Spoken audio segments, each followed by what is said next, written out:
country. Unfortunately, this boy and one other brother are not very fair. Rather, this Azhar happened to be on the darkest side, particularly when he was a young child. So the other brother used to tease him, "Look here, you are dark." And he got irritated very much. So once he thought of a very clever device of comparison. Hazrat Muslim Maud was watching him while he was doing this. He got hold of his younger brother and said, "Look here, you say I am dark, come on, show me your hair, look at my skin. Which is darker?" He got hold of his hair, a bunch of his hair, and compared it with his skin and said, "Can't you see, you are darker and I am fairer?" Huzur had a good laugh at this. So a comparison has to be made in the same values and at the same juncture of history. And I must tell you, I'm offering, this is not the part of the question, but I'm offering you this, that most often than not, we make mistakes in our judgment by not understanding time. When we say we are modern people, the word modern is most often misapplied because human procession at one time is found to indicate so many different ages. This is not the time for every nation, the most forward time. There is a vanguard. If that vanguard is to be taken as standard belonging to 1984, in that very time there will be people living in 2000 BC on this same earth. So there is an unbroken procession which goes back, the tail end goes back and emerges thousands of years before. For example, go to visit this Congo and the Pygmies or Aborigines of Australia in their encampments, not in the cities, who are not yet educated. And many of the civilizations in the West or Indians, Red Indian civilizations or Mayas, then you will understand what I mean. The human procession is never found at one stage in time, in terms of time. The vanguard is living in the present and the tail end emerges thousands of years before. So how can you make comparisons? In time. You can only make comparisons with conditions. Lay preconditions first. That this is a religion. When this religion faces such stresses, then this is the result. Put another religion in the same condition and apply the same stresses to that religion. What would be the result? That is a comparison which is valid. A civilization under such stresses behaves like this. Another civilization, when put to such, subjected to such stresses, it behaves like that. That is an acceptable comparison. So Malik Sahib has shown quite some patience with my discourse, so I should like him to add something if he wants to, please.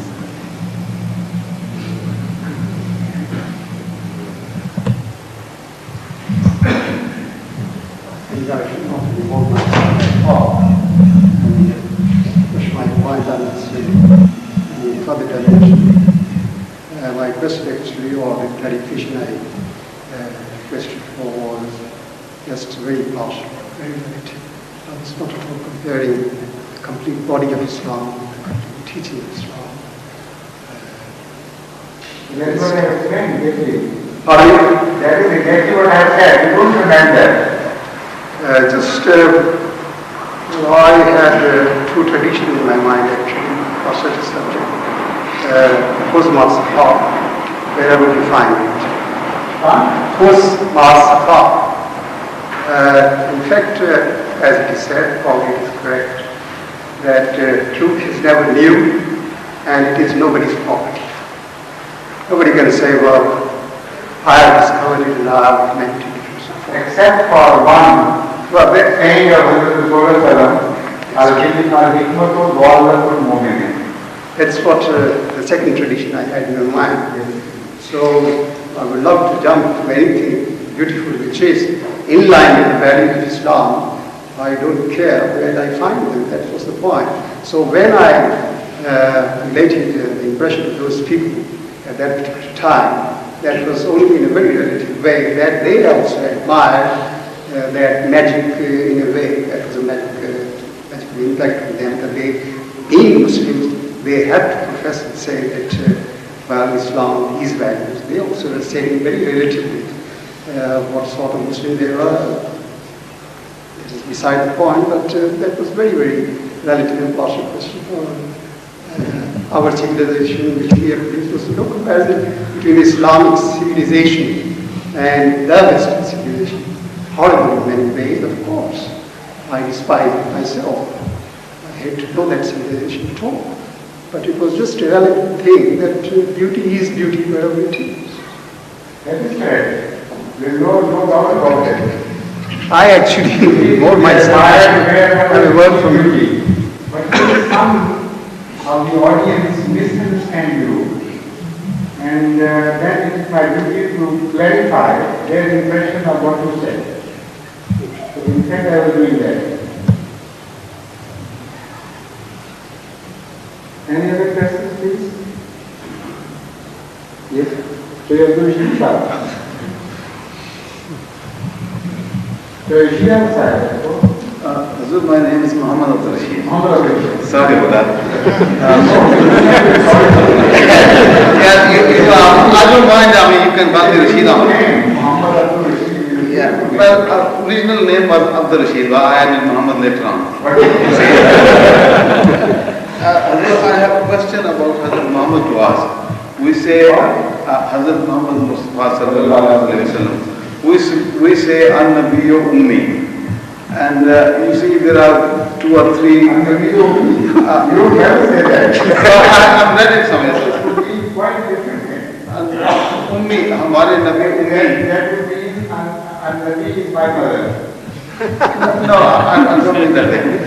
You see, sir, there are quite a few thoughts. Some say that he was not really literate and he was, and then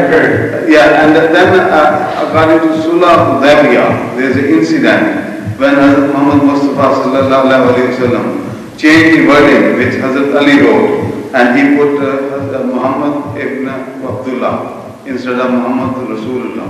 So obviously he was not Ummi the way they translated. Could you kindly explain?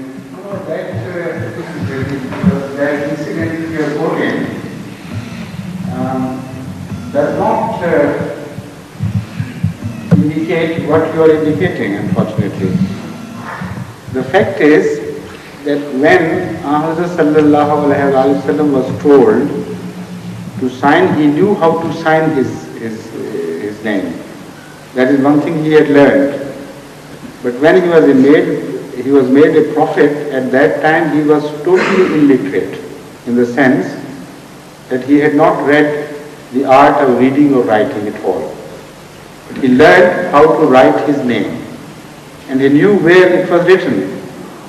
And he was dictating what was being dictated to Hazrat Ali. It was dictated by Hazrat Muhammad Mustafa sallallahu alaihi wasallam, that write this and write that. So he knew what was written just before he was expected to sign. It was written Muhammadur Rasulullah.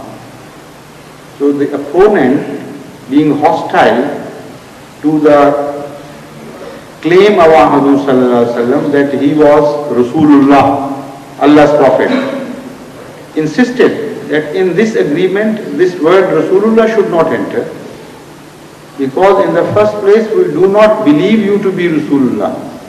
Had we believed you to be Rasulullah, why should we have behaved in such a manner to you? So remove this Rasulullah, otherwise it will be a reflection upon us that knowing you to be Rasulullah, agreeing to this, having considered the point, yet we began to behave in such a manner to you and were so hostile. So he said, in principle I object to this. Sahaba took it sentimentally And they said it's impossible for